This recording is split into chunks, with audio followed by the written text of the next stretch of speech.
de convergir o setor privado junto com movimentos de voluntariado e com o governo para auxiliar a população, como ele disse lá na época, o povo pelo povo, né? E ali a gente se aproximou e é uma honra para mim poder ter me unido a esse projeto e, principalmente, ter tido a responsabilidade de aproveitar o plano de governo que eu tinha feito em 2020, como candidato a prefeito. Vocês se lembram que eu fui candidato a prefeito em 2020. Atualizar com as ideias do candidato e com muitos outros especialistas aí que a gente trouxe. E agora também a gente já encaminhar para a fase de mostrar a cara desse governo, né? Então a gente precisa mostrar para vocês, a gente vai fazer isso, como a gente vai implementar aquilo que está no plano de governo, a começar pelo mestre Marcos Sintra, que é um amigo nosso, que já vem nos aconselhando há bastante tempo, uma pessoa que entende profundamente a questão do orçamento, como funciona a máquina pública municipal, aliás, máquina pública como um todo, inclusive federal, ele esteve lá como secretário nacional durante o governo Bolsonaro. Mas aqui no município a gente precisa de gente experiente, de gente cabeça branca, né? O Marcos tem essa experiência, né? A gente fala que é um jovem há mais tempo, então ele tem um espírito aguerrido, né? Nesses momentos de embates e debates, ele está sempre por trás falando, não vai dar certo, é isso mesmo, não dá para baixar a cabeça. Então, o Marcos, ele realmente é uma pessoa diferenciada e muito respeitada também no mercado financeiro, na academia, né, nas universidades, por estar na frente. Tem quantos anos na GV? 40 anos na GV e ainda como vice-presidente. Então, ele entende um pouquinho do assunto. E tudo passa pelas finanças. Então, todos os programas que a gente colocou, todas as ideias no plano de governo, foram avalizadas por um potencial de execução, principalmente de caixa e de financeiro. Sem isso, não faz nada. Seja com orçamento municipal, seja com PPPs, ou seja, dinheiro privado junto com o público, sejam novos investimentos e várias ideias que o professor Marcos tem de securitização, formas novas e inovadoras da gente conseguir fazer com que o dinheiro da prefeitura chegue no cidadão, principalmente nos mais pobres, que mais precisam de oportunidade, emprego, principalmente nas periferias, o que tanto o nosso prefeito Pablo tem falado. Então, da minha parte, tem sido uma honra participar disso e ver que um candidato sem dinheiro público, sem tempo de TV, sem rádio, sem coligação partidária, sem rede social, né, foi votado ontem a continuidade da rede ficar fora, da censura, e agora com uma rede, vamos dizer assim, reserva, que está já com 4 bi de visualizações, ou seja, isso mostra que o povo quer escutar o que o prefeito Pablo tem para falar. Então, da minha parte é isso, estou muito honrado de participar desse time. Apresentar aqui, então, o nosso grande professor Marcos Sintra, já foi dito aqui, vice-presidente da GV, foi secretário nacional, foi vereador várias vezes, foi secretário municipal várias vezes, foi deputado federal, uma pessoa que é uma unanimidade no respeito, veio com o projeto do imposto único que, infelizmente, não avançou no Brasil, mas quem sabe no futuro, a gente consiga, né? Precisa de força e a força não falta aqui. Então, passar a palavra aí para o nosso querido professor Marcos Sintra. Do retrovisor, ele está olhando para frente. E eu me interessei, isso faz 1 mês e meio, 2 meses. Foi quando, conversando com o Felipe, fui trocando ideia com ele algumas vezes, e chegou até esse convite, se eu poderia participar do governo, o que eu aceitei com uma honra enorme. Mas eu queria dizer o seguinte, eu fui, diferentemente de você, viu, Pablo, eu sempre fiz política em grandes partidos, com dinheiro público, com estruturas, etc., etc., e foi a minha maior decepção. Eu vi que nós vivemos um sistema absolutamente ilusório, um sistema que engana a população brasileira. É por isso que, quando eu vi uma visão política diferente dessa que eu vivi, e, apesar de tudo, ele é um candidato independente. Nós não temos, praticamente, candidatura independente no Brasil. Agora, ele conseguiu um partido, que não é lá o melhor dos partidos, quem sabe, mas ele conseguiu uma candidatura independente num país onde os partidos políticos são cartórios, e que, quando uma pessoa quer independentemente das limitações, dos marcos legais, independentemente de tudo, se a pessoa está determinada a determinados objetivos, ele conseguiu. Conseguiu de um jeito, pode não ser o mais bonito, pode não ser o mais chique, pode não ser aquele que tenha dado a ele nada, mas hoje ele é um candidato com condições de assumir a coroa, a joia da coroa da política brasileira. Prefeitura de São Paulo é a joia da coroa. É a maior vitrine para qualquer político brasileiro. Não é ser governador. Que o Felipe me convidou, eu entrei no site da prefeitura e li o balanço. Primeira observação. A prefeitura tem 80 bilhões de reais de passivo descoberto. Ela tem 80 bilhões a pagar mais de tudo aquilo que ela tem a receber. Passivo a descoberto. Ah, mas ela tem caixa. Tem caixa, é verdade. Tem 25 bilhões de caixa, 30 bilhões. Só um gasto anual de mão de obra da prefeitura é 40. Que garantia isso dá de que essa prefeitura é solvente? Muito problema. E o futuro da cidade de São Paulo? Qual é a perspectiva com um balanço como esse, com 80 bilhões de passivo descoberto? E o passivo atuarial do sistema previdenciário? Mais de 230 bilhões de reais. 2 orçamentos da cidade de São Paulo é passivo atuarial que vai comprometer pagamento de aposentados e pensionistas no futuro. E não vai demorar muito, não. Aliás, um problema que está acontecendo não só aqui em São Paulo, está acontecendo, inclusive, no sistema previdenciário nacional. O INSS, a Seguridade Brasileira, vai à falência se não houver uma rápida e urgente reforma do sistema. Além daquela que já foi feita, que já foi praticamente desfeita ao longo desse tempo todo. Então, vejam, eu acho que ser secretário de Finanças é ajudar colateralmente nos grandes projetos que ele tem. Eu, quando fui secretário do Planejamento de Desenvolvimento Econômico, tentei lá atrás, fazer um plano de desenvolvimento inclusive, um dos grandes projetos que eu desenvolvi como secretário de Desenvolvimento, quando estava aqui em São Paulo, era o estádio do Corinthians, que você mesmo menciona, que levou o desenvolvimento para Itaquera. E a nossa ideia era fazer um projeto de descentralização da atividade econômica, como esse que ele está propondo. Mas o que acontece? Funcionou um pedaço. Faltou um líder forte. Faltou um líder que enfrente as dificuldades. Todos aqueles com quem eu trabalhei, sem nenhum demérito, aprecio, se sentiram oprimidos pelo peso do status quo e não conseguiram romper as dificuldades que um administrador para a cidade de São Paulo precisa fazer. Então, eu acredito que os projetos que o Pablo Marçal já tem desenvolvido vão necessitar de recursos, mas aí vem a grande pergunta. Mas uma cidade em dificuldade econômica, como é que ela vai cumprir esses projetos? E aqui eu queria dizer para vocês o seguinte: São Paulo é a cidade mais rica da América Latina. Eu acabei de dizer que ela está falida financeiramente, mas ela é rica economicamente. Ela tem um potencial de alavancagem de recursos através da securitização de solo criado, que está sendo mal utilizado por todas as prefeituras, desde que eu, como vereador, apresentei o projeto em 1966 de criação do CEPAX. E eu criei o CEPAX em 1966 como vereador. E esse instrumento está sendo mal utilizado. É utilizado muito aqui em São Paulo, utilizado no Rio, o projeto do Porto Maravilha é feito com CEPAC. Mas um uso medíocre, tímido, e não o que uma pessoa como o Pablo Marçal vai poder fazer.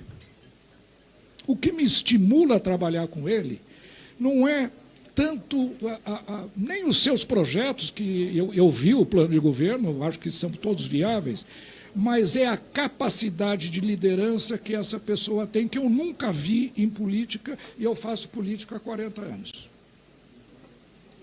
a vontade, a coragem, sobretudo a insistência no objetivo, na obtenção de seus objetivos me estimulou muito. Então, a mensagem que eu queria dizer para vocês é o seguinte: eu fiquei muito conhecido na década de 90, de novo, com o projeto do Imposto Único. Acho que nenhum de vocês aqui se lembra, mas foi depois, no ano 2000, virou uma coqueluche, foi muito discutido aqui no Brasil. O projeto do Imposto Único é um projeto que, mais para frente, deve-se pensar nele novamente. Mas, né, esse projeto marcou a minha presença política. Redução de imposto. Eu acho que a cidade de São Paulo, apesar de estar numa situação de dificuldade econômica, tem condições de alavancar recursos sem elevação de impostos, que tem sido a tônica desse governo nos últimos 2 anos. Não cortam gastos, não tem gastos eficientes, não cortam despesas desnecessárias, simplesmente aumentam impostos no lombo da sociedade brasileira. E eu acho que São Paulo, pelas razões que eu acabei de dizer, vai precisar recursos, vai precisar mais eficiência, mas não vai precisar aumento de impostos para realizar esses projetos. O que nós vamos é transformar essa riqueza potencial que a cidade tem em cash, em dinheiro, para transformar a cidade de São Paulo naquilo que a população paulistana merece ter. É isso que eu queria trazer como depoimento aqui ao Pablo Marçal. Como eu disse, eu lhe admiro como pessoa, como personalidade, como determinação, como liderança, e eu tenho certeza de que com uma pessoa como você dando cobertura aos meus projetos, eu também sou um pouco idealista. Quando eu falei em imposto único, muita gente disse que eu estava sonhando, idealista, etc. E é verdade, acabou não acontecendo. Com uma pessoa como ele, eu acho que ele estimula aqueles que trabalham com ele. Então, eu queria dizer, Pablo, que eu estou muito honrado de ter aceitado o seu convite. Espero contribuir na medida das minhas possibilidades para o seu governo. Tenho certeza que você será eleito. Você tem uma votação incrustada na cabeça do paulistano, que muitas vezes não aparece nas pesquisas e nos levantamentos de eleitores. E eu estou muito esperançoso de que você tenha sucesso e possamos, junto com toda a equipe que você está montando, transformar a cidade de São Paulo naquilo que ela merece ser e naquilo que ela pode ser e será, com toda certeza. É isso aí. A honra é nossa. Obrigado por ter aceito o convite. Para mim, a Prefeitura de São Paulo, numa comparação, é como se fosse uma espaçonave que estava faltando um astronauta que conhece a viagem espacial, né, para compor essa gestão aí, principalmente financeira.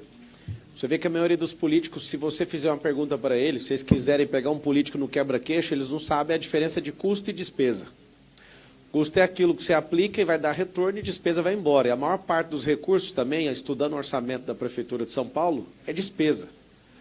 Uma das grandes despesas que a Prefeitura de São Paulo tem é 648 milhões gastados com mídia, sendo que a gente pode economizar esse dinheiro para usar em outros lugares para atender a população e informar elas, inclusive, no próprio celular, né? E a gente vai propor isso.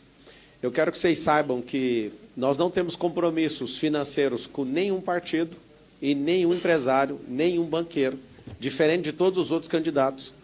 Nós somos o único projeto que não tem dinheiro público.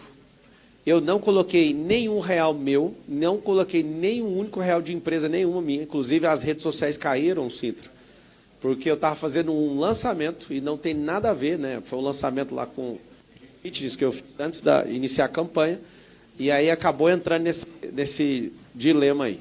Resumindo, não há nada que possa ser feito que vai parar esse movimento. O pessoal que está conversando aí, faz silêncio, por favor. Precisar de conversar, já pode usar lá fora. Está liberado lá fora. Obrigado. O que eu quero que todo mundo saiba é que esse projeto é sério, e às vezes eu olho para alguns de vocês e vejo uma feição de insatisfação, como se eu não fosse a pessoa certa para fazer isso. A verdade é que, abrindo o coração para vocês, Isso é um julgo desigual que está acontecendo. Eu estou lutando sem as minhas redes sociais, sem padrinho político, sem... nunca na história de São Paulo fui atrás, nunca. Alguém lutou contra a máquina municipal, estadual e federal juntos. Nunca. Bolsonaro está apoiando de um lado, acho que foi uma das decisões mais erradas da vida dele, isso é uma sugestão minha para ele, tá? Não é um confronto, não entenda como confronto, Bolsonaro, mas ele acabou escolhendo esse caminho. Lula, já sabe, está apoiando Boulos, e todas essas esferas estão contra aquilo que eu estou fazendo. Então, eu, de fato, né, o Sintra ele é um dos maiores conselheiros que a gente tem, ele vem cobrando a postura, você tem que fazer isso aqui, e ele é um dos caras que tem a mente mais renovada que eu conheço, porque, pela experiência, ele poderia só falar, isso aqui funciona assim, mas ele fala para a gente, quando vai dar o conselho, olha, mas você sabe o que você está fazendo, pelo menos pondera. Então, está aqui, à minha direita, à minha destra, aqui, alguém de muita experiência, que me dá um conforto absurdo em sentar nessa gestão e colocar alguém com a experiência, um homem tão tarimbado, tão respeitado pela sociedade paulistana. E o primeiro ato nosso ali, né, falando de finanças na Prefeitura de São Paulo, vai ser revisar 100% dos contratos. De novo, vou repetir, nós somos... Na verdade, só tem 3 candidaturas viáveis, a não ser que aconteça uma catástrofe, né? A gente está falando de democracia, e democracia ela é movida pela popularidade. Então, nós não temos quarta viabilidade. Tá ali os 3 que estão na frente, a não ser que alguém desista ou alguém vá preso, que inclusive nós vamos tocar nesse assunto aqui. Esse assunto que ontem fez com que, de forma talvez inusitada, eu fui expulso de um debate, eu não ofendi, eu falei que vou fazer, e aí acabei perdendo a minha fala justamente por isso, mas é tema para daqui a pouco, eu vou abrir para vocês.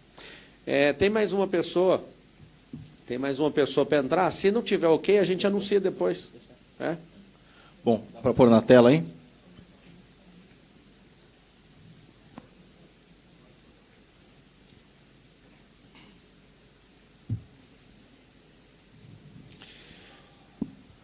Essa aqui é do Fábio Zanini? Vai colocar aí? Bom, então, dando continuidade aqui na questão da efetividade, da eficácia do plano de governo que a gente escreveu, a gente vai anunciar aí a indicação do Pablo para a Secretaria de Saúde, que é uma das principais bandeiras que o Pablo tem colocado no plano de governo e nas entrevistas e debates, que é justamente a questão das filas, né? Tanto a fila de exames quanto a fila de cirurgias. Então a gente quer colocar aí na tela, porque ele hoje é o atual secretário em outro local, então ele vai entrar, não pode estar presente aqui pessoalmente, fisicamente, mas vai entrar aqui pelo Zoom, que é o Wilson Polara. O Wilson Polara foi secretário, junto comigo, inclusive, aqui em São Paulo, de 2017 a 2018. Foi presidente também do IANSP, que é o Hospital do Servidor, aqui de São Paulo, e é um dos maiores especialistas em gestão hospitalar e gestão de saúde.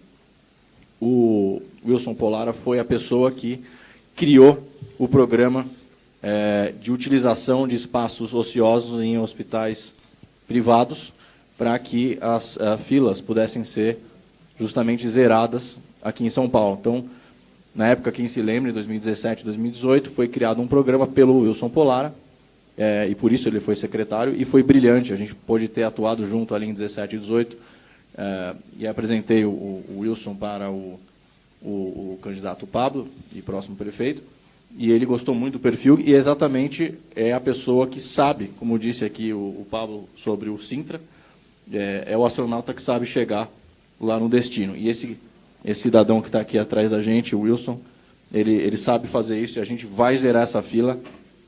Isso, chegar a zerar a fila?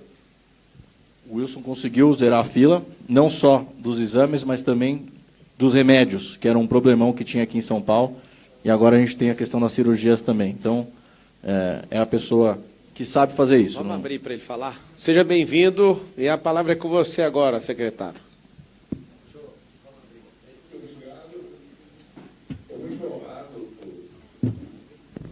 Obrigado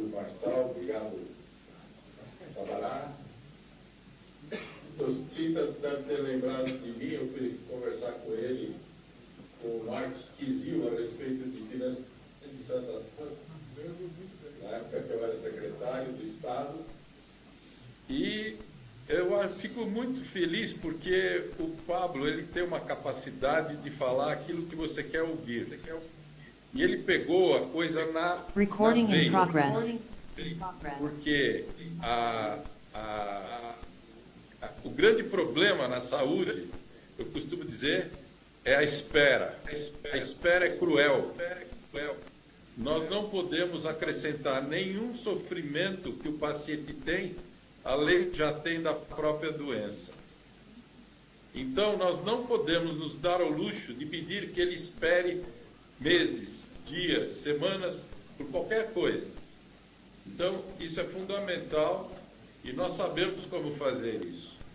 É puramente uma questão de oferta e de demanda.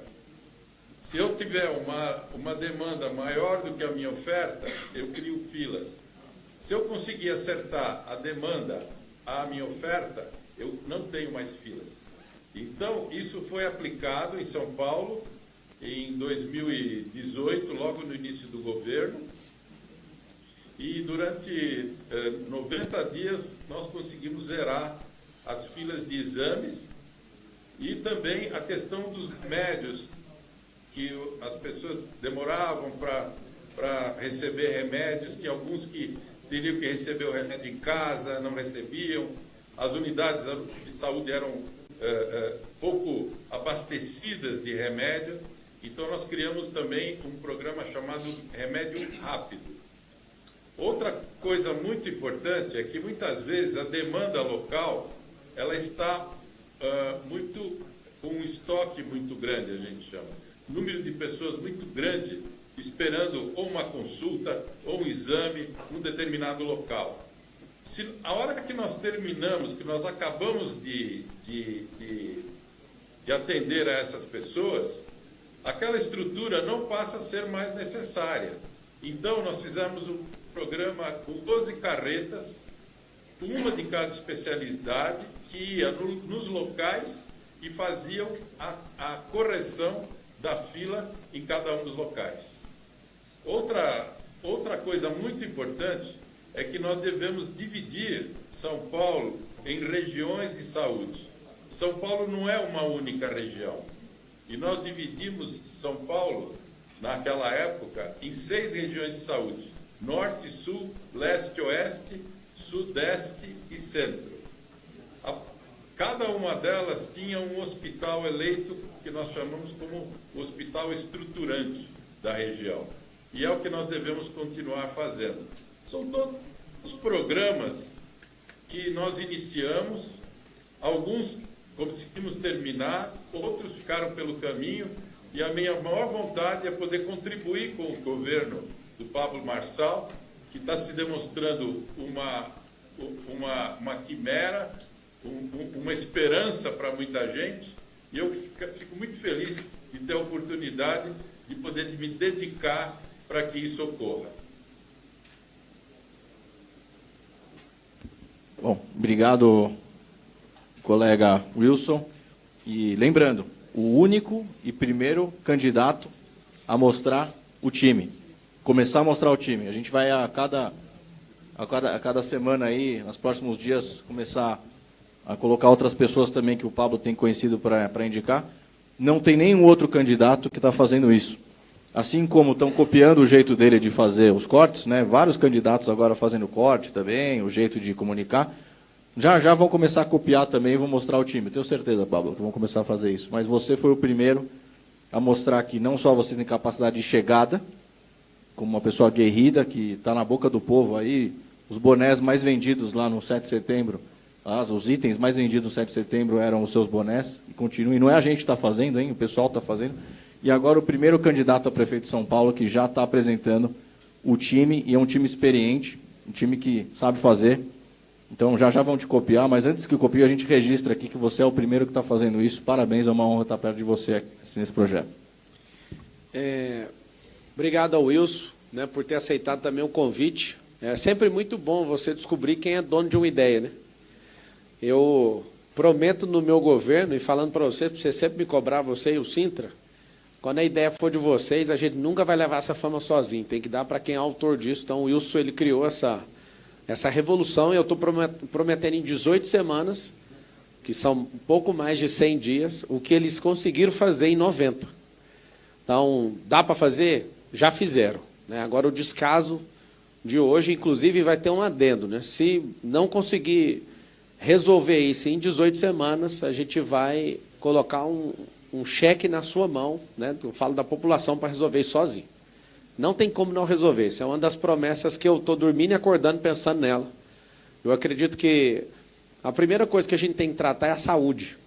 As pessoas têm que estar em paz. É claro que a gente não para à frente de segurança pública e não para a educação para isso, mas esse tripé, as pessoas têm que estar bem. Para mim é um dos mais importantes. Sobre a viabilidade do nosso governo, eu deixo bem claro para vocês que é impossível poder chegar aqui e poder receber um sim do Sintra, do Sabará, do Wilson e de tantos outros que a gente está submetendo agora no processo seletivo, né, para fazerem parte da composição desse governo.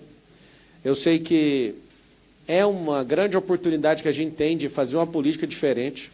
De novo, eu quero ressaltar.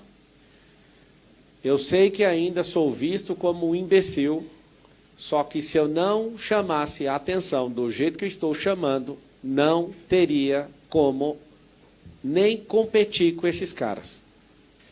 De novo, o dinheiro que eu recebi de doação de pessoas, que deve dar um pouco mais de 3 milhões, falando de finanças, é absurdamente desproporcional contra uma campanha do Guilherme Boulos de 67 milhões de reais.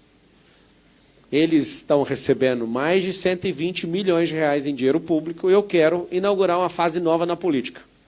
E é nisso que eu peço atenção do povo. Nós precisamos acabar com essa gastação de dinheiro público. Isso é um absurdo. Quem não é gerador de riqueza não entende o que é 1 bilhão, não entende o que significa isso. E a gente gasta 5 a cada ano par. Ou seja, todos os anos a legalização do mensalão gasta dos cofres públicos 2,5 bilhões todo ano. Aí você fala, mas o Brasil tem trilhões. Pois é, mas tem milhões de pessoas passando fome. O Lula defende a tese de acabar com a fome e acabou doando 30 milhões para a campanha do Boulos. Não faz sentido. Eu não quero pegar no pé do presidente. Eu quero que a política realmente mude. E aqui eu vou ressaltar todos os dias. Faltam 12 dias para a eleição. Eu, Pablo Marçal, não tenho o sonho de ser prefeito. E nem de presidente. O que eu tenho é uma missão de contribuir com essa cidade. E eu tenho certeza que hoje o presidente da República tem menos importância do que o prefeito da cidade de São Paulo. O Sintra colocou isso muito bem. Tem mais do que o governador do estado. Porque aqui é uma cidade que, dando certo, o futuro do Brasil começa a respirar de volta. Então, assim, eu não estou de brincadeira. Alguns estavam aí nos corredores enquanto eu chegava, né? Eu fui noticiado. Será que ele vai desistir? Não tem chance de desistência. Isso não existe, essa possibilidade. Já passamos todas as fases. Não tem como voltar atrás nisso aqui. A confiança que o povo tem dado na rua é absurda. De novo, eu não sou alguém contra a imprensa. Por favor, acredite na minha declaração. Não sou. Só que dá para perceber quem de fato está militando com quem faz os pagamentos para vocês. Eu continuo respeitando, eu amo a liberdade, eu quero é que vocês falem mal de mim. Inclusive, eu sou o único candidato que tem coragem de postar alguém falando mal. Eu tenho coragem de pegar o vídeo do Silas e repostar na minha rede e falar aqui que ele está falando. Não tem problema, eu peguei um vídeo que o Bolsonaro compartilhou no WhatsApp e pus na minha rede. Eu não tenho problema com vocês falando mal de mim. Marcelo, você tem problema com o quê? Com injustiça. Eu já fui injustiçado várias vezes. No mundo dos negócios, vocês que estão fazendo, eu acho que tem que continuar fazendo mesmo. Tem que ficar procurando para achar alguma coisa da minha vida. Eu encaro como uma grande consultoria. Apesar de ser gratuito, tudo que tiver errado, eu me proponho a corrigir, está tudo bem. Agora, eu quero que vocês ouçam da minha boca. Eu respeito vocês, eu respeito a imprensa. Se sentar numa boa comigo e fizer pergunta propositiva e de fato quiser tirar meu melhor, vai ter meu melhor. Mas se vier, como alguns estão fazendo, eu vou mostrar o outro lado também. Porque o povo não suporta isso.